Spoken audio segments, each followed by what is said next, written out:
7 वृक्ष की पत्तियों को तोड़कर शिव जी को चढ़ाया जाता है।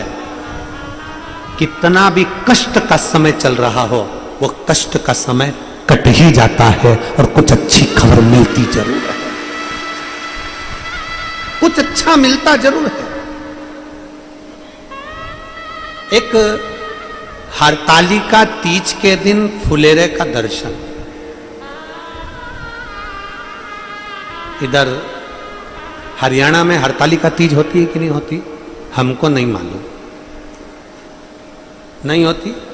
अगर नहीं भी होती है तो प्रयास करा करो कि शंकर जी के मंदिर में अगर कहीं हरियाणा में हरतालिका तीज नहीं होती है तो शंकर के मंदिर में अपनी तरफ से एक डलिया लेकर या बांस की छबड़ी लेकर उसमें मालाएं लटकाकर शंकर के ऊपर जैसे वो जलाधारी लगी रहती है वैसे फूल की फुलेरा लगाना चाहिए, लगाना चाहिए। और मेरा निवेदन है यहां बैठी हुई सारी माताओं से, आपके नजदीक में जो शिव मंदिर हो, प्रयास करना कि हरतालिका तीज के दिन अपनी तरफ से एक फुलेरा अपने घर में तैयार कर लो। माला ही तो लटकाना, एक फूल झूमर जैसा, झूमर जैसा।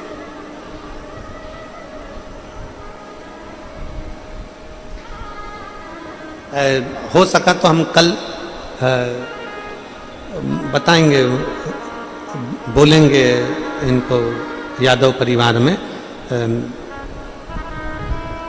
वर्धन जी की माता जी को या उनकी चाची जी को बोलेंगे तो वो बना के लाएंगी, तो हम आपको दिखाएंगे कल कि फुलेरा कैसा होता है।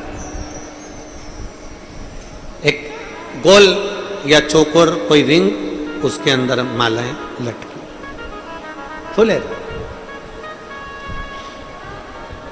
वो लगाया है। सामने देखो, पीछे लगा हुआ दिख रहा होगा आपको, कैमरे वाले उसको जरूर दिखाएंगे। एक गोल और भी हम कल एक बना के ले आएंगे तो आपको दिखा देंगे। फुलेरा बन सके, प्लास्टिक के फूल का नहीं, ताजे फूल का घर में मिल जाए फूलों या बाजार से माला लेकर उसका निर्माण करो, प्रयास करो। कहते हैं सोमवार की अष्टमी के दिन 7 पत्ती 7 जल के पात्र चढ़ाने से जो फल मिलता है वो फल केवल हरतालिका तीज के फुलेरे का दर्शन कर कर हमें प्राप्त हो जाता है और हमारा आधा कष्ट उस फुलेरे के दर्शन से समाप्त हो जाता। उस फुलेरे दिल से करें।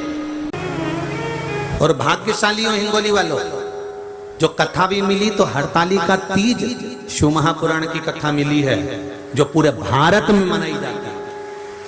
केवल महाराष्ट्र, गुजरात या राजस्थान या मध्य प्रदेश या उत्तरांचल या हिमाचल नहीं, पूरा भारत में, पूरे विश्व में हरतालिका तीज मनाई जाती है। चाहे वो उत्तर प्रदेश हो, चाहे महाराष्ट्र हो, गुजरात हो, राजस्थान हो, साधारण से साधारण नारी भी भगवान शंकर के पूजन करती है। हरतालिका तीज की रात भर 5 बार पूजन करना, 5 बार स्नान करना, 5 बार शिव जी की आराधना करना, आरती करना, सवेरे ब्रह्म मुहूर्त में भगवान शंकर का पूजन कर कर विसर्जन करने जाना।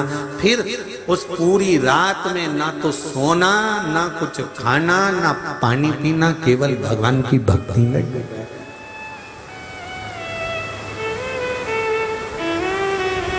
केवल शिव भक्ति।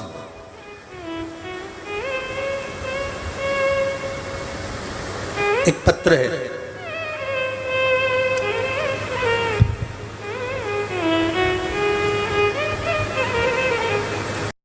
राजेंद्र रुणवाल डिग्रस महाराष्ट्र से हूं। गुरुदेव, आपने हरियाली हरतालिका तीज के दिन फुलेरे का दर्शन करें ऐसा मार्गदर्शन किया। महाराष्ट्र में फुलेरा किस तरह से बनाया जाता है हम लोगों को स्मरण नहीं है। क्या उस फुलेरे का वर्णन आप हमें करेंगे? कैसी पत्ती लगाना चाहिए, कैसा फूल? हमको ये प्रश्न कल यहाँ से जाने के बाद आ चुका था सीहोर के ऑफिस में, और उसके बाद हमने पंडितों को कहा था कि एक फुलेरा तैयार कर कर रखें और उस फुलेरे का दर्शन सभी को लाइव कराएं, जिससे घर पर या मंदिर में आप शिव जी की जब आराधना करें तो उसके ऊपर फुलेरा बंधा होना चाहिए। जैसे ये शिवलिंग आपने बनाया बालू रेत का, मिट्टी का, जो शिवलिंग का निर्माण करा है, उस शिवलिंग का निर्माण करने के बाद में आपके मध्य में जब आप शिवलिंग बनाते हो घर के अंदर हॉल में या मंदिर में, तो ऊपर कोई कुंडी वगैरह लगी हो, पंखा लगा हो, उस पे से रस्सी बांध कर लेकर आकर इस फुलेरे को इस तरह से शिव जी के ऊपर लटकाया जाता है। इसको फुलेरा कहते हैं। ये भगवान शंकर का अखंड सौभाग्य देने का फुलेरा होता है, जिसको माता पार्वती जी, उमा, कात्यायनी देवियों ने इसका स्मरण किया। एक गोल होता है, ये भी चौकोर, गोल, चौकोर, तिरछा, जिस तरह से भी बनाना हो, पर शिव जी के ऊपर नीचे शंकर भगवान होते हैं। ये थोड़ा ऊंचा, जिससे पूजन भी आराम से हो जाए, इसको ऊंचाई की ओर लगाया जाता है, जिससे भगवान, जैसे अपन जलाधारी लगाते हैं, उसी तरह से इस फुलेरे को लगाया जाता है। तो इस फुलेरे में कहीं ना कहीं पत्तियों को भी लगाना चाहिए। माला के साथ में कोई आम की पत्ती हुई, अशोक की पत्तियां हुई, उसका भी स्मरण इसमें आता है महाराज, उसका भी स्मरण। जैसे भगवान देवाधिदेव महादेव का शिवलिंग का जब दर्शन हो गए सबको फुलेरा का, अरे जम के तो बोलो, हो गए ना। और जितने लोग आस्था पर सुन रहे हैं, जितने लोग फेसबुक यूट्यूब पर सुन रहे हैं, अगर आपके स्मरण में फुलेरा नहीं हो तो उसका दर्शन अवश्य करिएगा। शिव मंदिर में अगर जलाधारी भी लगी हुई है तो जलाधारी से फूल बांधकर नीचे की ओर लटकाना चाहिए, पर लटकाना चाहिए, फुलेरा बनाना चाहिए।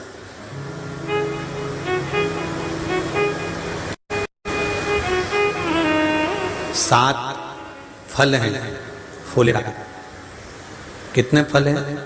7। ध्यान दीजिएगा। पहला,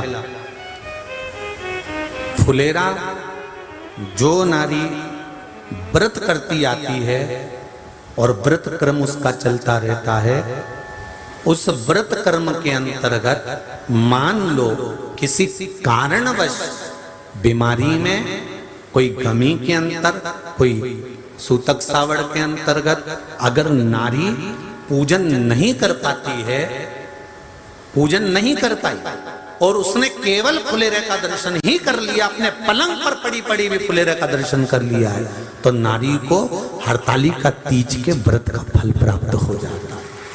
7 फल हैं भगवान शंकर के हरतालिका तीज के फुलेरे का। पहला फल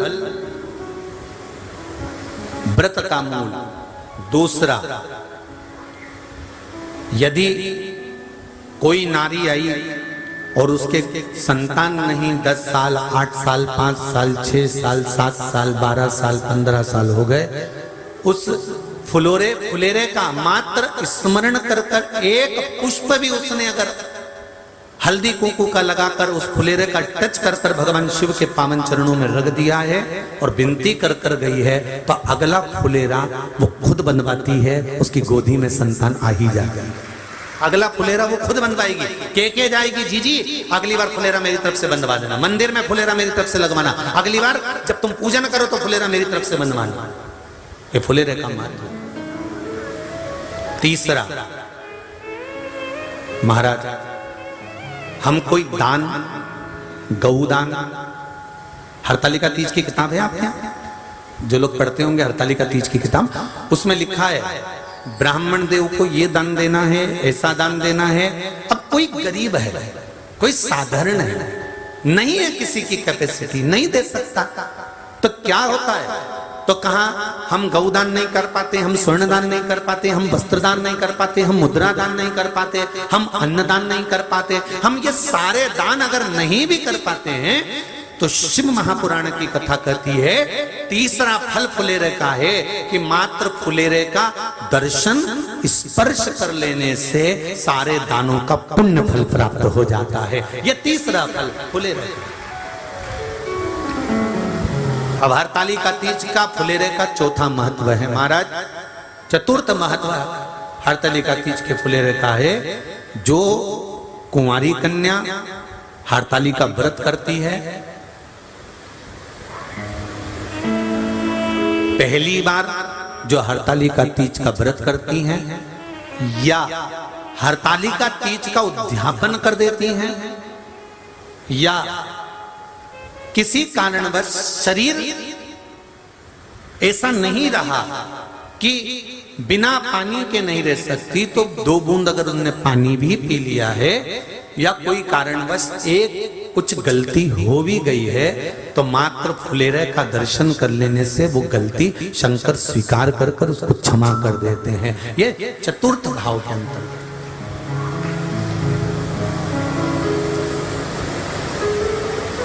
फुलेरे का अगला वर्णन करा गया महाराज शिव तत्व की ओर, शंकर भगवान की ओर। हम ना काशी जा सकते हैं, हम ना सोमनाथ जा सकते हैं, हम ना किसी स्थान पर जाकर एकांत में भगवान शंकर का स्मरण कर सकते हैं। मान लो हमें एकांत में बैठकर शिव की भक्ति करना है, किसी मंदिर में किसी देवालय में जाकर भक्ति करना है, तो फुलेरे का मात्र दर्शन करने से, पूजन स्मरण करने से उस भक्ति का फल भी हमारे खाते में आ जाता है। और फिर अगला आखिरी का जो वर्णन किया गया है वो कहा गया कि पार्वती मैया गुफा में जाकर भगवान का भजन करती थी, शिव का स्मरण करती थी, और फिर अपनी सहेलियों के साथ बैठकर शंकर का स्मरण करा, जिसका फल पार्वती को मिला। तो कहा हम ना किसी गुफा में प्रवेश कर सकते हैं, ना हम किसी गुफा में या जंगल में जा सकते हैं। इस फुलेरे के नीचे शंकर भगवान की जब अर्चना करते हैं, आराधना करते हैं, हरताली का तीज के दिन फुलेरे के नीचे हम भगवान शिव की पूजन करते हैं, तो हमारा वन में किया गया भजन का फल ही हमको प्राप्त हो जाता है। ऐसे फुलेरे का तीज कथा कितनी तारीख को पूरी होगी? जम के बोलो जरा। 29 को। और हरताली का तीज कितनी तारीख की है? 30 की। 31 को गणपति जी बैठ जाएंगे, गणेश जी महाराज। तो 30 तारीख को हरतालिका के दिन निवेदन है प्रत्येक शिव मंदिरों का स्मरण हो, या जहां हरताली का व्रत होता है वहां फुलेरे का स्मरण होना चाहिए। शिव भक्ति महाराज अगला वर्णन किया। शिव पुराण कहती है, भगवान शंकर का अनुमोदन, हरताली का व्रत, हरताली का तीज शिव महापुराण की कथा कहती है। देव ऋषि नारद भगवान विष्णु से सुन लिए, ब्रह्मा जी से सुन लिए कि तप का महत्व, साधना का महत्व, पर जो उन्होंने तुमरुका जी से सुना तो देव ऋषि नारद से रहा नहीं गया, और देव ऋषि नारद ने तुमरुका जी से कहा, तुमरुका जी क्या भादो महीने के शुक्ल पक्ष की तृतीया तिथि का इतना महत्व है कि शंकर भगवान नेत्र खोल लेते हैं? क्या शिवजी नेत्र खोल लेते हैं? इतना महत्व है? हाँ। तुमरुका जी ने देव ऋषि नारद से कहा, नारद अगर भूलवश, बहुत ध्यान देना इस कथा पर, भूलवश मान लो किसी के यहाँ हरताली का तीज का पूजन हो रहा है, किसी मंदिर में हरताली का तीज का स्मरण हो रहा है, किसी मंदिर में हरताली का व्रत हो रहा है, और भूलवश मान लो आप उस मंदिर के सामने से भी निकल गए और आपको उस मंदिर की आरती, पूजन या अगर तगर की धूप बत्ती की गंध भी आपके शरीर में चली जाती है, तो शिव महापुराण की कथा कहती है, नारद शंकर भगवान के सामने जब ये जीव जाता है तो जीव को शंकर के सामने जाकर दर्शन करने की जरूरत नहीं पड़ती, शंकर उस जीव का दर्शन कर लेते हैं, शिव उसका दर्शन करते। महाराज कितना ध्यान दीजिएगा जरा। शंकर भगवान की बारात गई, सारे हिमालय राज की नगरी के लोग शंकर भगवान को देखने आए थे। सुनिए ना कथा। छज्जों में खड़े होकर, घर के बाहर खड़े होकर पूरे हिमालय राज की नगरी के लोग शिव को देखने के लिए आए, दर्शन करने के लिए आए। और ब्रह्मदेव ने शंकर भगवान से पूछा था कि आप डमरू खड़का रहे हो, त्रिशूल घुमा रहे हो और इतने बेचैन पहली बार दिख रहे हो, इतने बेचैन, आखिर किसका दर्शन आपको करना है? किसका दीदार, किसका दर्शन?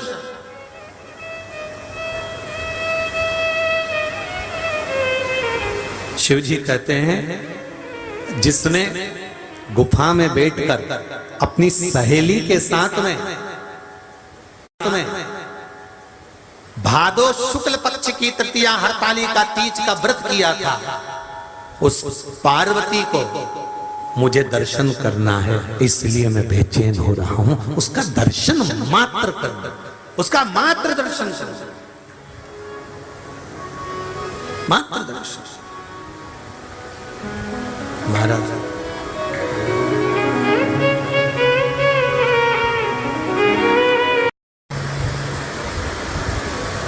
पार्वती जी ने प्रश्न किया, देवऋषि नारद आप कह रहे हैं कि भाद्रपद की शुक्ल पक्ष की तृतीया तिथि को हरतालिका व्रत करना है, बालू का या मिट्टी का शिवलिंग बनाकर पूजन करना है, रात्रि को पूजन करेंगे। पर देवऋषि नारद मुझे तप करते करते, साधना करते करते कितना वर्ष हो गया आपको मालूम है कुछ?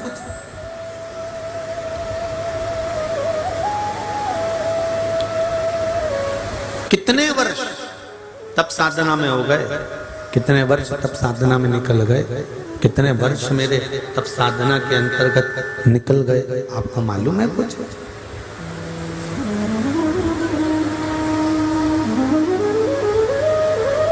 देवऋषि नारद क्या उस तप साधना में, क्या उस तप साधना में कभी भादो के महीने की शुक्ल पक्ष की तृतीया नहीं आई थी? प्रत्येक जितनी माताएं कथा सुन रही हैं आस्था चैनल पर, जितनी माताएं कथा सुन रही हैं फेसबुक यूट्यूब पर, और जितनी माताएं कथा सुन रही हैं या भाई या बेटियां कथा सुन रहे हैं इस पंडाल में या चैनल पर, ध्यान से सुनना। पार्वती का ये प्रश्न बड़ा भारी प्रश्न है। मैं इतने सालों से तप कर रही हूं, मैं इतने वर्षों से तप साधना में लगी हूं, व्रत में लगी हूं, उपवास में लगी हूं। क्या भादो का महीना भादो का महीना शुक्ल पक्ष की तृतीया तिथि क्या पहले नहीं आई होगी? पहले भी प्राप्त हुई। शंभो रिटर्न बड़ा पहले भी प्राप्त हुई, पहले भी। ऐसा नहीं है कि भादो महीने की शुक्ल पक्ष की तृतीया नहीं आई।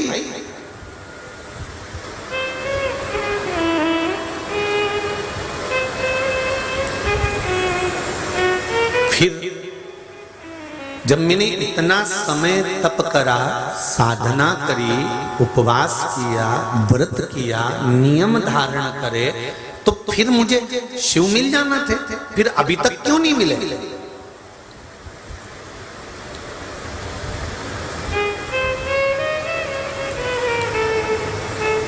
देखो बहुत अच्छे से समझ लेना हो, जितने भी लोग बैठे हो, क्या तुमने पहले हरतालिका तीज का व्रत नहीं करा क्या?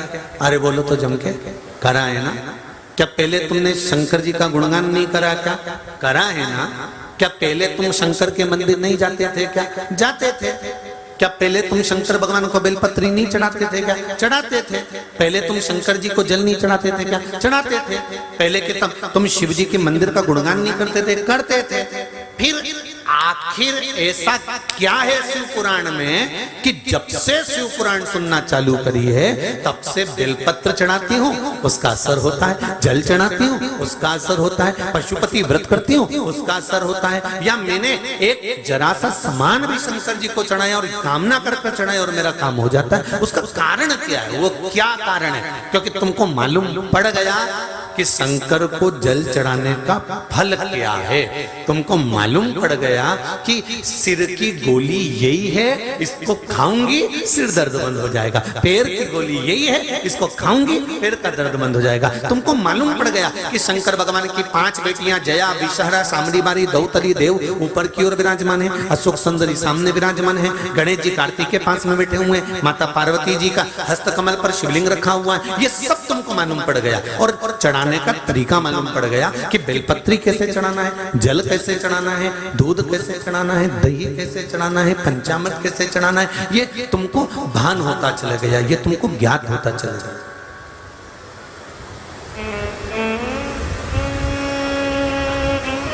अभी तक अज्ञान थे हम, अभी तक हमें अज्ञान नहीं था इस चीज का। हम जाते जरूर थे शिव मंदिर, हम जाते जरूर थे शंकर के मंदिर, और हमको ये नहीं मालूम था कि शिव जी पर जल चढ़ाने का इतना फल है।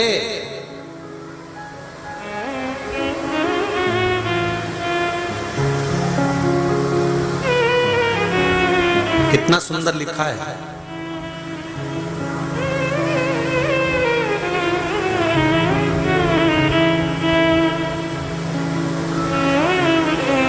नारद पंच व्याख्यान के अंतर्गत एक बहुत सुंदर बात का वर्णन आता है।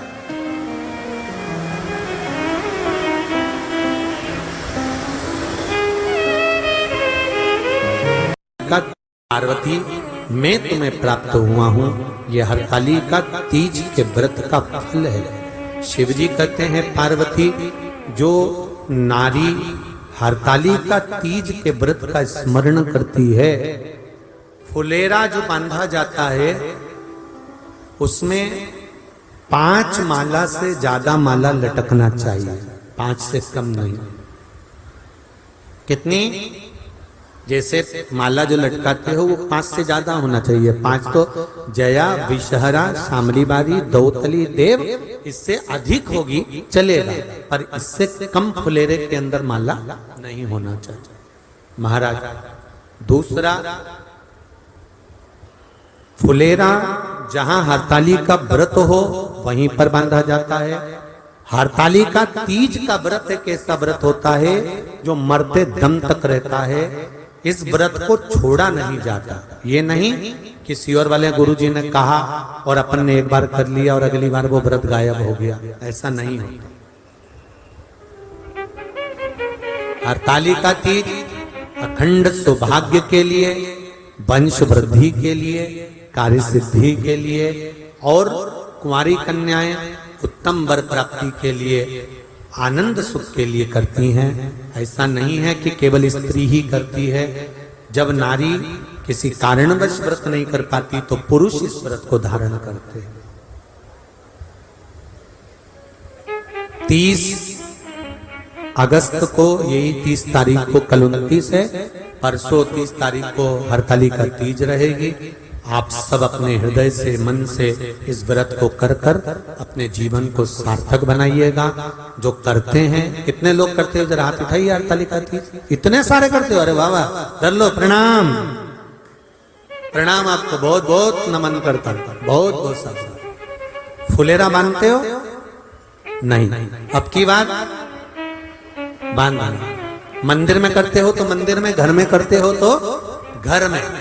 फुलेरा वंश की वृद्धि करता है, फुलेरा अखंड सौभाग्य देता है, फुलेरा मन की कामना को पूर्ण करता है। जो बेटियां जिनका विवाह नहीं हो रहा हो या बेटे जिनका विवाह नहीं हो रहा हो, वो 7 स्थान पर कहीं फुलेरा बंधा हो तो फोन लगाकर पूछना कहाँ बंधा है, वहां का दर्शन करना। एक फूल में हल्दी कुंकू लगाकर शिव जी को चढ़ाकर फिर वहां से जाना। 7 स्थान के फुलेरे का दर्शन अवश्य करिएगा। जो व्रत नहीं करते हैं उनसे निवेदन है कहीं हरतालिका हो रही हो तो वहां बैठकर अगर भजन हो रहे हो तो थोड़ी देर भजन गाने चले जाना। अपने मोहल्ले में, कॉलोनी में, सोसाइटी में कहीं हरतालिका तीज का व्रत हो रहा हो तो 2-4 मिनट जाकर दर्शन जरूर करना, जिससे भोलेनाथ आपका अखंड सौभाग्य करे और आपके मन की कामना पूर्ण करे।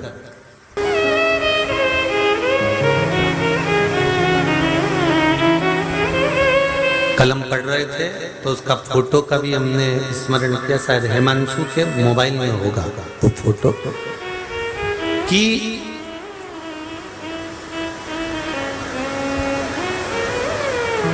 कलम पढ़े तो उसका स्मरण ध्यान में आ रहा है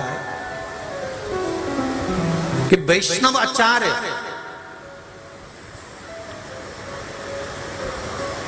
परम रसिक वैष्णव आचार्य अपनी लेखनी में लिखते हैं, देवर्षि नारद उसका वर्णन करते हैं कि जिस नगर में, जिस गांव में, जिस खेड़े में अगर शंकर भगवान का कोई मंदिर नहीं है, कोई शिवालय नहीं है, उस गांव में एक रात भी परम भगवदीय वैष्णव को नहीं ठहरना चाहिए। उस गांव में परम भगवतीय वैष्णव को एक रात्रि भी नहीं ठहरना चाहिए जहां शिव का शिवालय नहीं हो।